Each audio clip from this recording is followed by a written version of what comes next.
Hey, Donald. I saw your tweet the other day, but I think you might need to borrow my glasses to get a good look at the steps I took to secure the border while I was governor of Texas. I can't support what you said, but no one knows the concerns Americans have about our porous border better than I do.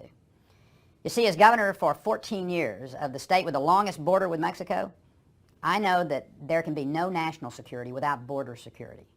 I also know that while border security might be Washington's responsibility, it's Texas' problem.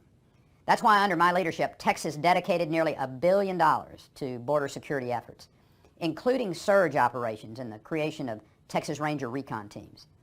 That's also why last summer, when it became clear that President Obama would rather go to fundraisers in Dallas than to see the unprecedented crisis his amnesty policies were creating, I told him this: Mr. President, if Washington won't secure the border, Texas will.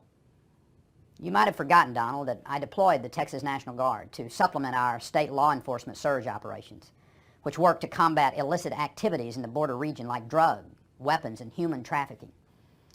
And I'm guessing you might not know that that deployment resulted in a 74% decrease in apprehensions. Those are real results, not just rhetoric. I know securing the border is going to take a lot more than just building a wall. It's going to take more personnel on the ground, aviation assets, quick response teams, and yes, strategic fencing in the metropolitan areas. And securing the border will be one of the first actions I take if I'm elected President of the United States. I also know that your comments about Mexicans are offensive, and they don't reflect the values of the Republican Party.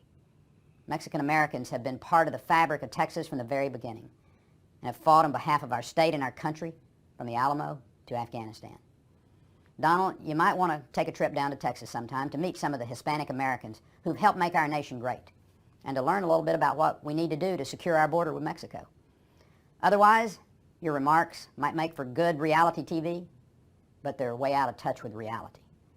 There will always be bad actors out there, and that's why we need to secure the border once and for all to protect all Americans from those who would do our country and our citizens harm.